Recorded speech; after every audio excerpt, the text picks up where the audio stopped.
안녕하세요. 스위토생입니다. 오늘은 1월 10일 NBA 8경기 분석해보도록 하겠습니다. 일단 첫 번째 경기는 필라델피아 대 덴버인데, 일단 필라델피아 세스 커리 선수가 일단 코로나 확정으로 내일 경기가 어떻게 될지 모르기 때문에, 또한 이 경기는 새벽 5시이고 조금 일찍이기 때문에 이 경기만큼은 조금 패스하도록 하겠습니다. 이번 경기는 인디애나 대 피닉스입니다. 일단 인디애나는 6승 2패고 피닉스도 서부에서 6승 2패죠. 하지만 최근 4경기를 분석해보면 인디애나는 3승을 거뒀고 피닉스는 2승을 거뒀죠. 지난 휴스턴과의 경기에서 114대 107로 승리를 하며 연승을 달리고 있습니다. 일단 지난 경기에서 올라디포가 18득점, 그리고 브로거던이 35득점, 52%를 기록했고 3점슛 4개를 성공시켰죠. 그리고 골밑에선 사보니스가 22득점, 12리바운드로 폭격을 했고, 홀리데이와 터너의 활약이 그렇게 좋진 않았지만 그래도 포지션별로 브로거던과 사보니스의 해리가 있었죠. 반면 피닉스는 일단 퐁당퐁당을 오가고 있죠. 일단 지난 디트로이트에게 110대 105로 패배를 당했습니다. 팀 야투성은 45.6%였지만 일단 브리치스, 크라우더가 고작 6득점씩에 그쳤었고, 그리고 크리스 폴도 11득점밖에 넣지 못했었죠. 일단 이번 경기는 인디애나가 1.5로 정배를 받았고 피닉스가 1.98로 역배를 받았죠. 이번 경기는 인디애나가 승리하지 않을까 싶네요. 물론 똑같이 6승 2패를 기록 중이고 시즌 개막 후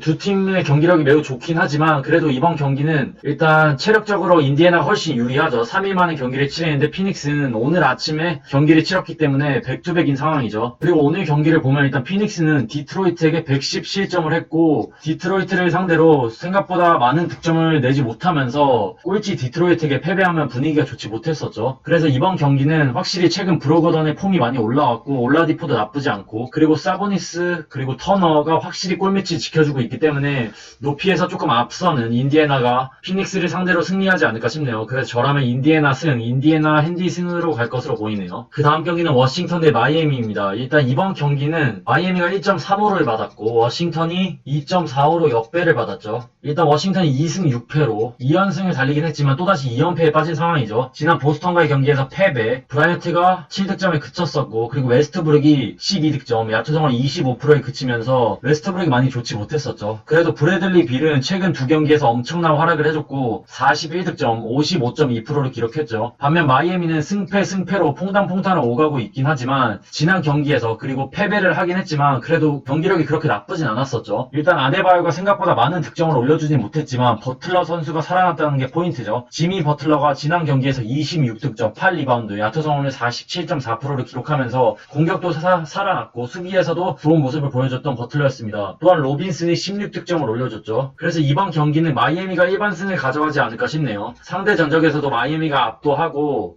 사실 워싱턴은 지난 5경기를 보면 실점이 너무 많습니다. 수비가 많이 흔들리고 있죠. 수비가 그렇게 좋지 못한 팀이죠. 최근 5경기에서 133실점을 한 경기도 있었고 122실점, 141실점도 했었죠. 거기다가 백투백 경기이기 때문에 확실히 체력적으로 유리하고 골밑에서도 높이에서도 확실히 유리한 마이애미가 조금은 강한 수비력을 보여주면서 워싱턴을 상대로 승리를 거두지 않을까 싶네요. 그래서 저라면 마이애미 승, 마이애미 핸디 승 쪽으로 갈 것으로 보이네요. 그 다음 경기는 샬럿 대 애틀란타입니다. 일단 샬럿은 3승 5패죠. 그리고 최근 2연승을 달리고 있고 지난 뉴올리언스와의 경기에서 118대 110으로 승리를 거뒀죠. 일단 최근 헤이워드의 경기력이 많이 좋습니다. 지난 경기에서도 26득점, 야투성률 50%, 3점슛 4개를 성공시켰고, 그리고 브리치스가 벤치에서 20득점, 라멜로가 12득점을 올려줬었죠. 그리고 로지어와 그라움 선수도 그렇게 나쁜 컨디션이 아니죠. 반면 애틀란타는 3연패에 빠졌습니다. 시즌 개막 후 좋은 경기력을 보여줬지만 최근 3경기에서는 많이 좋지 못한 모습을 보여줬죠. 일단 애틀란타는 지난 샬럿과의 경기에서 102대 94로 패배를 당했죠. 야투성률이 37.5%였고 일단 트레이 영 선수가 7득점에 그쳤고 야투 성공률이 22.2%였죠. 일단 애틀란타가 1.42로 정배를 받았고 샬럿이 2.25로 역배를 받았죠. 사실 전력만 놓고 보면 거의 똑같다고 봅니다. 그리고 체력적인 면에서 심지어 샬럿은 백투백이기 때문에 많이 불리한 상황이죠. 하지만 이번 경기는 애틀란타 일반승은 조금 위험하지 않을까 싶네요. 왜냐면 사실 애틀란타의 최근 경기력이 너무 좋지 못하죠.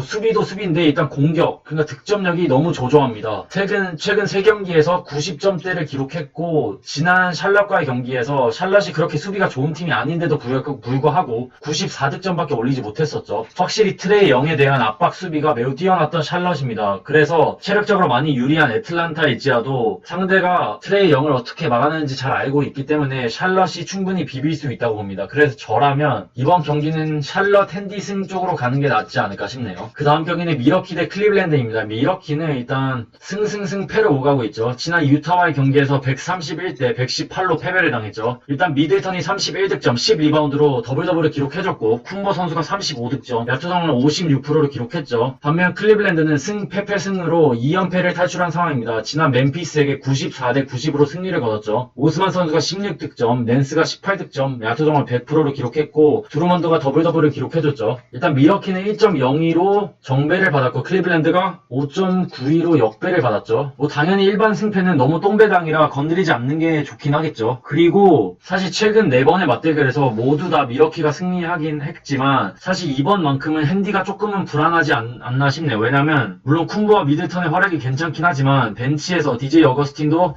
별다른 활약을 해주고 있지 않은 상황이고 사실 디비센조와 홀리데이가 클리블랜드를 상대로 그렇게 활약을 해줄 수 있을지는 모르겠네요. 그래서 이번 경기는 차라리 저라면 그냥 패스할 것으로 보이네요. 그냥 패스가 낫지 않을까 싶네요. 괜히 미러키 핸디 승에 갔다가 똥 밟을 수도 있어서 가뜩이나 미러키는 백투백이기 때문에 저라면 패스할 것으로 보이네요. 그 다음 경기는 미네소타 대 샌안토니오입니다. 일단 미네소타는 2승 6패로 최하위 팀이죠. 일단 칼 앤서니 타운즈가 빠지고 여전히 답이 없는 미네소타입니다. 지난 포틀랜드와의 경기에서도 135실점을 하며 패배를 당했었죠. 일단 디안젤로 러셀이 26득점 야투성 56.3%를 기록했고 앤서니 에드워즈가 26득점을 올려주긴 했지만 확실히 디 러셀을 제외한 나머지 선수들의 득점력이 너무 저조했죠. 공격 옵션이 없었습니다. 반면 샌안토니오는 지난 2경기에서 승리하면서 연패를 탈출했고 2연승을 달리고 있죠. 일단 지난 레이커스와의 경기에서 118대 109로 승리를 했습니다. 일단 드로잔 선수가 19득점, 알드리지가 28득점을 올려줬고 머레이 선수가 18득점, 50%를 기록했죠. 일단 이번 경기는 샌안토니오가 1.26으로 정배를 받았고 미네소타가 2.81로 역배를 받았죠. 저라면 이 경기는 샌안토니오 일반승으로 갈 것으로 보이네요. 일단 이 경기의 체크포인트는 칼 앤서니 타운즈가 출전할 가능성이 조금은 있다고 합니다. 그러니까 불투명, 퀘스천어블로 상태가 업그레이드 됐기 때문에 아예 결장이 100% 확정은 아닙니다. 그래서 조금은 불안한 요소도 있긴 하지만 최근 샌안토니오는 물이 올라왔죠. 지난 클리퍼스전 그리고 레이커스전 강호들을 상대로 모두 다 승리했고 그리고 알드리지 드로전의 활약도 괜찮고 머레이까지 살아났기 때문에 확실히 벤치의 뎁스 차이도 크기 때문에 샌안토니오가 승리하면서 3연승을 달리지 않을까 싶네요. 그래서 저라면 샌안토니오 일반승으로 갈 것으로 보이고 핸디도 샌안토니오 쪽이 낫긴 한데 그래도 저라면 그냥 일반승만 건드릴 것으로 보이네요. 그 다음 경기는 댈러스 대 올랜도입니다. 일단 댈러스는 4승 4패고 올랜도는 6승 2패죠. 하지만 최근 경기력은 댈러스가 조금 낫죠. 댈러스는 일단 지난 덴버의 경기에서 124대 117로 승리를 하면서 2연승을 달리고 있습니다. 일단 지난 경기에서 돈치치가 38득점, 야투성을 59.1%를 기록하면서 팀을 멱살 캐리했죠. 반면 올랜도는 일단 지난 휴스턴과의 경기에서 132대 90으로 대패를 당했습니다. 확실히 펄치가 없으니까 볼 핸들러 역할이 부족했고 가든진 싸움에서 크게 밀렸었죠. 부세비치가 22득점 12리바운드를 해주긴 했지만 벤치에서 티 로스 선수도 크게 부진하면서 벤치 싸움에서도 많이 밀렸습니다. 일단 댈러스가 현재 1.26이고 올랜도가 2.81이죠. 일단 이 경기의 포인트는 댈러스는 포르징기스가 복귀할 가능성이 있다고 합니다. 12월 말부터 적극적으로 연습에 참가했기 때문에 이번 경기에서 복귀할 가능성은 조금 있고요. 그리고 리차드슨과 핀니 스미스는 코로나 이슈로 인해 지금 결장한다고 합니다. 반면 올랜도는 백투백이라 조금 체력적으로 부담스러운 상황이죠. 조금 많이 어수선한 분위기인 댈러스이기 때문에 이번 경기는 그냥 패스가 가장 좋지 않을까 싶네요. 괜히 핀니 스미스와 리차드슨이 없다고 쉽게 댈러스에 갔다가 충분히 똥 밟을 수도 있다고 생각합니다. 그래도 굳이 간다면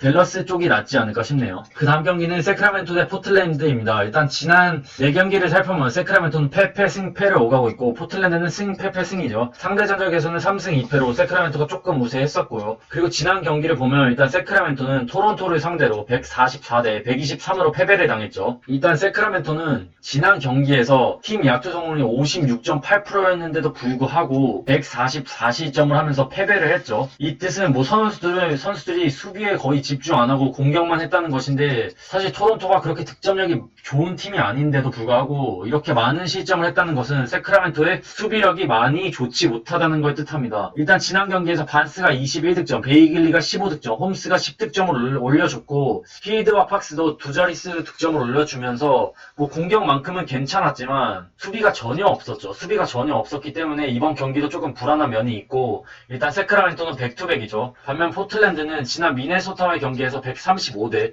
117로 승리를 했습니다. 팀 야투정은 54.4%로 선수의 슛감이 괜찮았죠. 일단 데릭 존스 주니어와 코빙턴의 역할은 그렇게 크진 않았었죠. 그래도 너키치가 17득점, 릴맥 두어가 59득점을 합작해줬고 벤치에서는 칸터가 10득점을 올려줬는데 야투정이 무려 100%였죠. 이번 경기는 포틀랜드가 1.33이고 지금 세크라멘토가 2.52죠. 이번 경기는 포틀랜드 승이 낫지 않을까 싶네요. 뭐 따지고 보면 창과 방패의 대결인데 그래도 최근 포틀랜드의 경기력이 많이 괜찮고 뭐 릴맥 두어가 뭐 세크라멘토 가드진에게 밀린다고 해도 확실히 너키치를 막아낼 수 있는 선수가 부족하고 벤치에서 칸터 그리고 카멜로 앤서니까지 있기 때문에 포틀랜드가 조금 벤치 싸움에서 세컨드 유닛 싸움에서 이기면서 승리를 거두지 않을까 싶네요. 그래서 포틀랜드 승 그리고 포틀랜드 핸디 승이 낫지 않을까 싶은데 저라면 그냥 일반 승만 건들 것으로 보입니다. 그럼 1월 12 NBA 8경기 분석해봤습니다. 시청해주셔서 감사합니다. 가은승 렛츠고!